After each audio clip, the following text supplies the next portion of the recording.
Hey mister Malim is here. Bakhtawar एक ऐसी कहानी है जो आपको आज हैरान कर देगी। जब मैं आपको इसकी कंप्लीट स्टोरी का ओवरव्यू दूंगा, बताऊंगा कि स्टोरी किस तरह से चलने वाली है, तो एक दफ़ा तो मतलब आप लोग काफ़ी हैरान हो गए कि it just like a survival movie. अब सर्वाइवल मूवीज़ नॉर्मली आपको हॉलीवुड में देखने को मिलती हैं, जहाँ पर दिखाया जाता है कि कोई इंसान खला में कहीं फंस गया है या ऐसे में किसी समंदर के बिल्कुल दरमियान में या किसी जंगल में। अब वहाँ से उसको कैसे निकल के ख़ुद को बचाना है, वापस ज़मीन में लाना है, ये एक बड़ी इंटरेस्टिंग स्टोरी बन जाती है। लेकिन थोड़ा सा हैरानगी वाली बात यह है कि हमारे माशरे में एक औरत, स्पेशली अगर एक माँ अपनी जवान बेटी के साथ रह रही है, तो उसके लिए ये बड़ा मुश्किल होता है किसी मर्द के सहारे के बगैर ख़ुद को इस माशरे की गंदगी से बचाना। तो इसी तरह आपको यहाँ पर बख्तावर और उसकी माँ की कहानी दिखाई जाएगी और ये जो जर्नी आपको दिखाया जाएगा, जिस तरह से वो इन सारी हर्डल्स को पास करके एक स्पेसिफिक पॉइंट पर पहुँचने वाली है, दैट इज़ वेरी इंटरेस्टिंग। और वो सुनने का आज आपको बहुत ज़्यादा मजा आने वाला है। फिर जो नए लोग आए मेरे चैनल पर,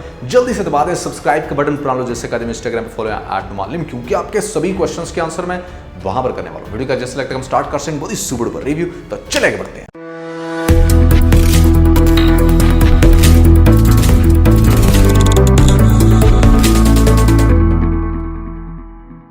सबसे पहले हम बख्तावर का बैकग्राउंड समझ लेते हैं कि आखिर ये लड़की है कहाँ से और इसकी लाइफ की मेन प्रॉब्लम क्या थी। बेसिकली इसका जो बाप था वो एक जवारी था। जुए में हारने वाला इंसान समटाइम इतना आगे निकल जाता है कि वो अपने घर की औरतों को भी नहीं बख्शता।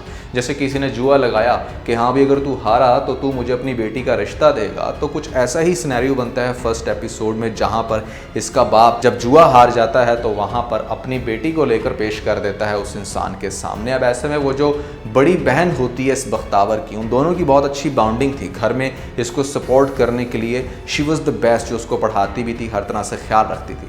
लेकिन सबसे पहले बख्तावर अपनी बड़ी बहन को छोड़ती है जो उसकी माँ की तरह ख्याल रखती है। उसके बाद दिखाया जाता है उसकी अपनी एक्चुअल माँ को, जो कि उससे प्यार तो करती है, लेकिन यहाँ पर बहुत ही मजबूर लाचार माँ, जिसकी कोशिश सिर्फ ये है कि उसका जो एक बेटा है उसको किसी तरह से वो सेहतयाब कर दे, जबकि वो थोड़ा सा माजूर होता है पैदाइशी। उसका ख्याल रखते रखते घर के सारे एक्सपेंस उस पर कर देती है। बख्तावर का अच्छे से ख्याल नहीं रखती, लेकिन बख्तावर की कोशिश ये है कि किसी तरीके से वो अपनी माँ को सपोर्ट करे, क्योंकि बाप तो बिल्कुल गायब हो चुका है। दूसरी तरफ चूंकि इसका बाप अच्छे से सपोर्ट नहीं कर रहा, तो ऐसे में इसकी माँ अपने भाई से हमेशा हेल्प लेती है। अब ऐसे में आपका कोई क्लोज रिलेटिव अगर आपकी हेल्प कर रहा है तो कहीं ना कहीं उसका अपना मफाद होता है। जैसे इसके मामू का मफाद ये है कि वो अपने एक जहनी मजूर बेटे की शादी इससे आगे जाके करवा दे, जबकि बख्तावर चूंकि पढ़ रही है, उसके अंदर थोड़ी सी अवेयरनेस आ रही है, तो उसको पता है कि अपने राइट के लिए कैसे स्टैंड लेते हैं। बेशक अगर माशरे में, आपके ख़ानदान में कोई भी आपको सपोर्ट कर रहा है, तो दैट डजंट मीन कि उसने आपको ख़रीद नहीं लिया। अगर उसने फाइनेंशियल सपोर्ट की है तो उसके बैक में आप उसको फाइनेंशियल सपोर्ट करके उसका मुंह बंद करें। तो यही वो रीज़न होती है कि यहाँ पर ये अपने मामू के उस बेटे का प्रपोजल रिजेक्ट करती है। अपनी माँ को समझाती है कि वो इस तरह का कोई भी काम नहीं करने वाली, हर तरह से वो जॉब करेगी, अपनी माँ को करेगी सपोर्ट। माँ बहुत समझाती है कि ये माशरा इस तरह का नहीं है कि जहाँ पर औरत बाहर निकल के कुछ भी करेगी तो हर तरह से महफूज रहेगी। मेरे ख्याल से हमें मामू की ही हेल्प लेनी चाहिए। लेकिन भैया यहाँ पर कहानी के अंदर बहुत बड़ा ट्विस्ट आता है, जहाँ पर पहली ही एपिसोड में आपको दिखा दिया जाता है कि इसका जो भाई होता है वो मर जाता है, और अब तो मतलब यहाँ पर माँ के पास भी कोई और होप नहीं है। उसके शौहर का कोई पता नहीं और वो पूरी तरह से डिपेंडेंट हो जाती है अपनी इस बेटी की, तो डेफिनेटली इसकी बात मानना भी उसका फ़र्ज़ है। अब इसी एरिया में दिखाया जाता है यहाँ पर बख्तावर की सहेली का एक भाई अहद, जिसका नाम बहुत प्यार करता है। काफ़ी अच्छा डिसेंट बॉय दिखाया गया है। केमिस्ट्री मुझे बहुत अच्छी लगी है कि मतलब जिस तरह से वो बख्तावर की पहली ही एपिसोड में हेल्प करता है और उसको यहाँ से एस्केप करने में काफ़ी ज़्यादा मददगार साबित होता है। तो मतलब यहाँ से दोनों माँ बेटी निकल जाती हैं कराची की तरफ, और कराची में जाके आपको पता है कि बड़े शहर जहाँ पर आपको बहुत बड़े सोल्यूशंस मिलते हैं, वहाँ पर बड़े बड़े इश्यूज़ भी। पहली रात आपको दिखाया जाता है कि मतलब पहले तो लोग बड़ा गौर से देख रहे हैं कि ये माँ बेटी यहाँ पर किधर जा रही हैं, और फिर अचानक से सबसे पहले इसके पीछे चोर लग जाता है जो इसके बैग को छीन कर भागता है। जैसे ही वो इसके बैग को छीन के भागेगा तो यहाँ पर बख्तावर को इस तरह की लड़की नहीं दिखाया गया कि मतलब वो सहम के बैठ गई है टेंशन में कि अब वो क्या करे, यहाँ पर तो चोर पड़ गए। नहीं, वो उसके पीछे भागती है, और तब तक भागती है जब तक वो चोर बेचारा किसी गाड़ी के नीचे आगे क्रैश होता है। यहाँ पर बैग पकड़ के जैसे वापस आती है तो देखती है आगे माँ गायब। अब डेफिनेटली इतना ज़्यादा जो उसके पीछे भागी, डायरेक्शन नहीं समझ आती कि माँ इस टाइम कहाँ पर हो। फिर सारी रात इधर उधर अपनी माँ को तलाश करती रहती है, माँ का नाम पुकारती है, तो अचानक से एक और दरिंदा टपक पड़ता है जो ये देखता है कि लड़की जवान यहाँ पर नाम पुकार रही है अपनी माँ का। दैट मीन्स कि इसकी माँ खो गई है। चलो मौके से फ़ायदा उठाते हैं। वो इसके पास जाकर इसको ये कहेगा कि मुझे पता है तुम्हारी माँ कहाँ है, आओ तो मेरे साथ। बख्तावर पहले तो काफ़ी हैरान होगी कि मतलब इसको कैसे पता है मेरी माँ का, लेकिन फिर उसकी बात पे यकीन करके कोई और ऑप्शन जो नहीं है उसके पीछे चल पड़ेगी। जब देखेगी थोड़ी देर के बाद कि वो उसको बिल्कुल किसी सन्नाटे वाली साइड पे लेके जा रहा है जहाँ पर माँ का होना बिल्कुल पॉसिबल ही नहीं है, माँ तो मतलब मेन रोड पे गायब हुई थी, तो वो किसी सन्नाटे में जाके क्यों इंतज़ार करेगी, तो वो अपना दिमाग इस्तेमाल करते हुए आगे नहीं जाएगी। जब वो बंदा इसको फोर्स करेगा कि तुम चलो मेरे साथ, तो वो वहाँ पर उससे हाथ छुड़ाकर उधर से भाग जाए। सो अब आप बेसिकली बख्तावर के पॉइंट्स नोट करते चले जाएं कि ये लड़की खुद को प्रोटेक्ट करने के लिए क्या कुछ कर रही है। पहले ही अपने गाँव से भागी, फिर उसके बाद यहाँ पर आपने देखा कि चोर ने अगर उसका बैग पकड़ा तो वो उसके पीछे भागी जब तक वो उसको पकड़ ना ले। फिर आधी रात को जो इंसान इसका रेप करने के लिए इसको लेकर जा रहा था किसी सन्नाटे वाली जगह पर, वहाँ पर उससे भी भाग जाती है। जब भी आप अपना दिमाग यूज़ करोगे, अगर आप सिचुएशन के अंदर बहुत ज़्यादा ढीले नहीं पड़ोगे तो आप अपने आप को प्रोटेक्ट करने में कामयाब हो जाते हो। अगर इस पॉइंट पर बख्तावर अपने दिमाग का इस्तेमाल ना करती और उस इंसान के साथ चलती चली जाती तो डेफिनेटली इसके साथ बहुत कुछ हो जाना था। फिर ये लड़की को दिखाया जाता है कि यहाँ पर मारी मारी फिरेगी, इसी तरह हो जाएगी सुबह, और फाइनली इसको इसकी माँ नज़र आएगी किसी फुटपाथ पर बैठे हुए, और वहाँ पर जाकर उससे मिलेगी, काफ़ी रोएगी। माँ को ये कहेगी कि माँ कहाँ चली गई थी, और फिर माँ कहेगी कि मैं तुम्हारा यहीं पर इंतज़ार कर रही थी। फिर दोनों माँ बेटियाँ मतलब यहाँ पर सुबह डिफरेंट शहर की जगहों पर फिरेंगी, देखेंगी कि मतलब कहाँ पर है इसकी दोस्त का घर, लेकिन इनको उसका शायद पता नहीं मिलेगा, और अगर पता मिल भी जाए तो शायद वहाँ पर इसकी दोस्त अवेलेबल ना हो। अब एक और आपके लिए चैलेंज आ गया कि मतलब रहा कहाँ जाए। फिर यहाँ पर आपको दिखाया जा सकता है कि चूंकि इनके पास गोल्ड के 2 झुमके हैं, ये उन झुमकों को बेचकर कुछ पैसा लेंगे और उसके बाद किसी छोटे से कमरे में जाकर रिहाइश रख लेंगे। अब वो जिस छोटे से कमरे में इनको रिहाइश दी होगी जिस इंसान ने, उस इंसान की भी गंदी नज़र। अब देखने में इतनी बड़ी दाढ़ी है उस इंसान की, लेकिन जिस टाइम वो देखेगा कि सिर्फ माँ और बेटी इस जगह पर रहने वाली हैं तो वो भी अपनी गंदी नज़र रख लेगा। अब बख्तावर के लिए सबसे बड़ा चैलेंज ये है कि वो एक ऐसी जगह पर बैठी है अपनी माँ को लेकर के जहाँ पर उसके पास सिर्फ 1 महीने का किराया है, खाने के कुछ पैसे। अब उसने जल्द से जल्द जॉब ढूंढनी है ताकि वो आगे से मज़ीद इस जगह पर रह सके, अपनी माँ को सपोर्ट कर सके। वो मारी मारी फिरेगी, डिफरेंट जगहों पर जाएगी, जॉब की तलाश करेगी। पहले तो जॉब मिलेगी नहीं, फिर बड़ी मुश्किल से, चूंकि थोड़ी सी तालीम याफ्ता है, तो उसे एक जगह पर एक बस होस्टेस की जॉब मिल जाएगी। अब बस होस्टेस की जॉब जो लड़कियां करती हैं उनको बहुत अच्छे से पता होगा कि ये ऐसी जॉब है जहां पर उनको बहुत ज़्यादा हरासमेंट का सामना करना पड़ता है। लेकिन बख्तावर चूंकि हर तरह से अपने आप को प्रोटेक्ट रखना जानती है, तो यहाँ पर वो सारी हरासमेंट को बर्दाश्त करते हुए ये जॉब तो करेगी। लेकिन जैसे ही वो अपने वापस उस मोहल्ले में आएगी, चूँकि मोहल्ला इतना अच्छा नहीं है, बहुत सस्ते में कमरा ले रखा है, तो वहाँ पर जो उस गली के गुंडे होंगे, जो उस गली के बदमाश, यहाँ पर गंदे लड़के, वो हमेशा से इसका पीछा करेंगे, इसको ताड़ेंगे, इसके पीछे पीछे भागेंगे, और हमेशा ये अपनी इज्जत बचा के बड़ी मुश्किल से घर में आएगी।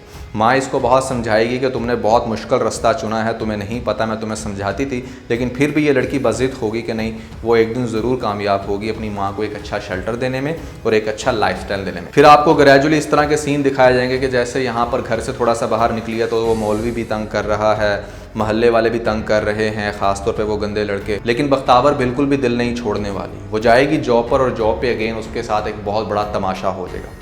तमाशा ये कि वहाँ पर कोई इंसान इसकी बाजू पकड़ के इससे बात करने की कोशिश करेगा, होगा तो डेफिनेटली वो गलत इंसान इसके साथ हरासमेंट में इस लेवल पे आगे निकल गया कि यहाँ पर उसकी बाजू ही पकड़ ली। तो ये चीज़ बिल्कुल भी बख्तावर से जब बर्दाश्त नहीं होगी तो वो उसको देकर मारेगी एक थप्पड़, और यहाँ पर उसको ठीक ठाक सुनाएगी। अब देखो, जो इस तरह की नेक्स्ट लेवल की हरकतें करते हैं मर्द, खास तौर पर वो थोड़े बहुत तो पावरफुल होते हैं। हो सकता है कि वो बंदा किसी स्पेसिफिक गैंग का हो। जब वो देखे अपनी इतनी ज़्यादा इंसल्ट तो वो इस लड़की का दुश्मन बन जाए कि मतलब अब तो मैंने इसको तलाश करके इसकी इज्जत का बेड़ा गर्क करना है। फिर हो सकता है कि आपको दिखाया जाए कि बस होस्टेस की जो मैनेजर है वो इसको समझाए कि कदम कदम पर कांटे हैं, तुम अगर हर कांटे के साथ लड़ोगी, पाँव को छील लोगी, तुम्हारे पास चलने की बिल्कुल भी ताकत नहीं होगी। लेकिन बख्तावर आगे से यही कहेगी कि उसने मेरा हाथ पकड़ लिया था ये और वो, मतलब इस तरह से वो बहुत ज़्यादा टेंशन में आ गई थी, इसलिए उसने ऐसी हरकत की। फिर वो जो बंदा होगा वो इसके बस स्टॉप पे आके भी उसको तलाश करेगा। तलाश करते करते इसकी दूसरी दोस्त से पूछेगा, जो कि बख्तावर की इस कंपनी में बन चुकी होगी जहाँ पर ये जॉब कर रही है। उसको जब पूछेगा, जब वो लड़की नहीं बताएगी बख्तावर का पता कि मतलब कहाँ पर है, तो हो सकता है कि ऑन द स्पॉट उस लड़की का मर्डर कर दिया जाए। ये थोड़ी थोड़ी स्टोरी मिल रही है दीवानगी से, क्योंकि दीवानगी में भी बस होस्टेस वाला कुछ ऐसा ही मंजर था। हो सकता है कि चेंज भी हो, लेकिन मुझे अभी ऐसी ही फीलिंग्स आ रही है। जब नौबत यहाँ तक आ गई एक बस होस्टेस की जान चलेगी, तो फिर डेफिनेटली बख्तावर को यहाँ से जॉब से हाथ धोना पड़ेगा। वो लोग इसको मजीद नहीं रखने वाले, क्योंकि उनको पता है कि इसकी वजह से ये सारा ड्रामा हुआ। अब बड़ी मुश्किल से उसको जॉब मिली थी, जॉब मिलने के बाद यहाँ पर ये सारा कुछ हो जाता है, तो वो लड़की बिना पैसों के कैसे रहे। फिर घर आते समय भी हमेशा की तरह इसको गुंडे तंग कर रहे हैं, इसका पीछा कर रहे हैं।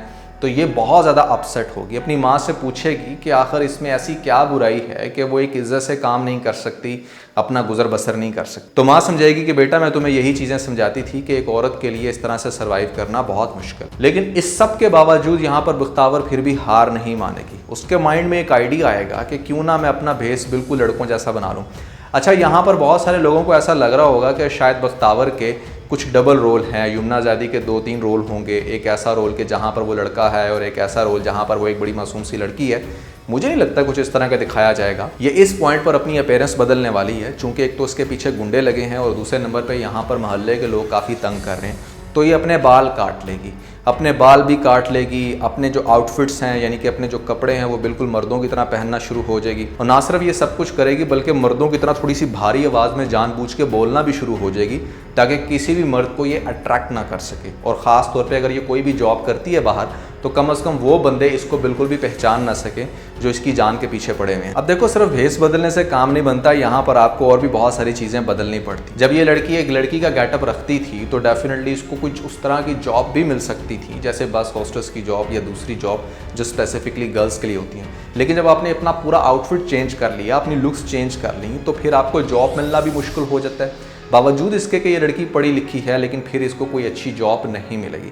इसकी अपीयरेंस की वजह से बहुत सारे क्वेश्चंस होंगे और यहाँ पर इस लड़की का जीना महाल इस तरह का कि मतलब कोई जॉब नहीं मिल रही। लेकिन एक इंप्रूवमेंट इसको देखने में नजर आएगी कि यहाँ पर मोहल्ले के लड़के अब उस तरह से ना तो ताड़ रहे हैं ना ही तंग कर रहे हैं। लेकिन उन लड़कों को शक ज़रूर होगा कि पहले तो इस घर में एक लड़की रहती थी, अब ये बंदा कहाँ से आ गया या बंदों जैसी औरत कहाँ से आ गई। तो वो जब इसको मजीद तंग करने की कोशिश करेंगे तो ये बड़ा कॉन्फिडेंस से उनके पास जाएगी। जिस तरह से वो स्मोकिंग कर रहे हैं ये भी स्मोकिंग करना शुरू हो जाएगी। ये शो कराएगी कि वो इनसे कम नहीं है और फिर ग्रेजुअली आपको दिखाया जाएगा कि वो लड़के फिर भी अगर इसकी इज्जत पे हाथ डालने की कोशिश करेंगे तो एक बहुत बड़े गुंडे का नाम लेकर ये कहेगी कि मैं उसको जानती हूँ, तुम्हारा ये हाल करेगा वो हाल करेगा। तो वो लड़के भी डर जाते हैं कि ये कोई ऐवी चीज़ नहीं है, ये बहुत पहुंची हुई चीज़ है। अब ये सब कुछ करने के बाद बख्तावर बहुत हद तक अपने आप को मोहल्ले की या लोगों की हरासमेंट से तो बचा लेगी, उस मौलवी से भी बचा लेगी जिसने इतनी बड़ी दाढ़ी रखी थी, यहाँ पर इसके साथ निकाह करने के वो ख्वाब देख रहा था। लेकिन प्रॉब्लम अब ये है कि ये काम कहाँ पर करे। तो भैया जैसा आपका बेस पर उसी तरह से आपको जॉब भी करनी है। इस तरह की जो अजीबोगरीब अपीयरेंस रखने वाले इंसान को कुछ जॉब भी वैसी मिलेगी तो फिर इसको जॉब नेक्स्ट मिलेगी एक होटल के अंदर। ऑफर आएगी इसको कि आप फलां होटल में जाके वेटरी करो। यानी कि आप इस लड़की का जर्नी चेक करें कि अपने आप को स्टडी में रखने के लिए, माँ को सपोर्ट करने के लिए क्या कुछ कर रही है। उस होटल में जाके जब ये जॉब करेगी तो वहाँ पर इसको बहुत सारी मुश्किलात का सामना करना पड़ेगा, क्योंकि अंदर से तो लड़की है लेकिन वहाँ पर जब इसको लड़कों की तरह ट्रीट किया जा रहा है, लड़कों की तरह इसको सही मंज के रखा हुआ है काम पे, तो डेफिनेटली इसके लिए बहुत मुश्किल होगा। लेकिन बावजूद इसके ये वहाँ पर जॉब करेगी और साथ साथ अपनी स्टडी को कंटिन्यू रखेगी। इस सारे मंजर में आपको उस आहद लड़के की कॉल्स भी आते हुए दिखाया जाएगा। हो सकता है कि वो भी शहर आके इससे मिलने की कोशिश करे और वो देख के हैरान हो जाए कि ये लड़की क्या से क्या बन चुकी है। लेकिन फिर ये उसको कॉन्फिडेंस देगी कि वो एक दिन ज़रूर उसके पास आएगी और यहाँ पर जो उसकी एक्सपेक्टेशंस हैं ख़ास तौर पे इसके लिए, उसको ज़रूर पूरा करेगी। फिर आपको दिखाया जाएगा इसी सिनेरियो में एक दिलावर नामी आदमी जो कि बहुत ही स्ट्रॉन्ग फैमिली से ताल्लुक़ रखता है, जिसका बिज़नेस है। अब उसका बिज़नेस एग्जैक्टली क्या होगा ये तो मुझे नहीं पता, लेकिन कनेक्शन कुछ ऐसा दिखाया जाएगा कि जो गुंडे बेसिकली इस लड़की के पीछे पड़े हैं जिसका नाम बख्तावर है, उन गुंडों के साथ इसका कोई कनेक्शन है या इसकी बीवी का, जिस वजह से इसका आगे जाकर लिंक बनेगा इस लड़की बख्तावर के साथ। अब बख्तावर का तो उसको नहीं पता होगा कि इस तरह से वो ऑलरेडी इसके पीछे हैं गुंडे, लेकिन जब वो दिलावर नामी बंदा इसकी क्वालिटीज़ देखेगा या कहीं पर हो सकता है कि इससे ये वो रिक्वेस्ट करे जॉब की कि मैं काफ़ी टैलेंटेड हूँ, पढ़ी लिखी हूँ, मेरे बेस पे मत जाया जाए, तो हो सकता है कि वो इसको अपना कार्ड दे दे। ये चीज़ इसकी बीवी भी देखेगी जो कि शायद आपको पोजेसिव औरत दिखाई जाए, ये तो हम ड्रामे की उस कंडीशन में जाके ऑब्जर्व करेंगे। लेकिन किस्सा मुख्तसर ये कि आगे जाके ये दिलावर नामी बंदा बहुत ज़्यादा सपोर्ट करने वाला है हमारी बख्तावर को हो सकता है अपने पास जॉब दे और फिर ग्रेजुअली ऑब्जर्व करने की भी कोशिश करे कि इस लड़की की ज़िंदगी में आखिर ऐसी क्या पहेली है जिसको मैं जज नहीं कर पा रहा। और फिर इसी सिनेरियो में हो सकता है कि वो इसके अंदर बहुत ज़्यादा इंटरेस्ट लेना शुरू हो जाए, उसकी बेगम के क्या कनेक्शन है गुंडों के साथ और बख्तावर आगे जाके क्या दिलावर के साथ अपना फ्यूचर देख रही है या वापस जाएगी गाँव के उसी लड़के के पास, ये देखना होगा। सर्वाइवल के अंदर और उसको कौन कौन सी कंडीशंस का सामना करना होगा, ये भी काफ़ी इंटरेस्टिंग पॉइंट है। ओवरऑल मुझे इस ड्रामे की स्टोरी बहुत इंटरेस्टिंग लगती है। मेरे ख्याल से वुमेन एम्पावरमेंट को लेकर ये आज के दौर का सबसे बेस्ट ड्रामा है। इसमें आपको सीखने को मिलेगा कि एक्चुअली में किस तरह से आप माशरे की गंदगी को प्लान करके ख़त्म कर सकते। तो दोस्तों इस तरह से चलेगी बख्तावर ड्रामे की ओवरऑल स्टोरी मेरे अकॉर्डिंग, लेकिन आप लोगों के अकॉर्डिंग किस तरह से चलने वाली है ज़रूर बताइएगा नीचे मुझे कमेंट सेक्शन में। और मैंने आप लोगों को कुछ ऐसे ड्रामे बताए थे जिनको देखने का आपका बार बार दिल करेगा। कौन से हैं वो ड्रामे? अगर आप लोगों ने नहीं देखी वो लिस्ट तो ऊपर लिंक मिल जाएगा, जल्दी से लिंक पे क्लिक करके वीडियो देख के अपना फीडबैक मुझे जरूर दीजिएगा। तो आज के बस इतना है। अगर आपको वीडियो के अंदर कोई एक पॉइंट पे चल तो आप वीडियो को लाइक जरूर कीजिएगा और अपने दोस्तों के साथ ज्यादा से ज्यादा वीडियो को शेयर करने की कोशिश करें, स्पेशली उन दोस्तों के साथ जो पाकिस्तानी ड्रामास के बहुत बड़े फैन हैं। वीडियो चलेगी तो सब्सक्राइब बटन के ऊपर जरूर क्लिक कीजिएगा और कमेंट सेक्शन में मुझे अपना फीडबैक देना मत भूलिएगा। और ये सारे काम करने के बाद आप बेल जरूर प्रेस कर लीजिएगा ताकि लेटेस्ट अपडेट आप लोगों को सबसे पहले मिल सकें। इसके साथ इन बहुत सारा ख्याल रखें। Stay motivated and God bless you.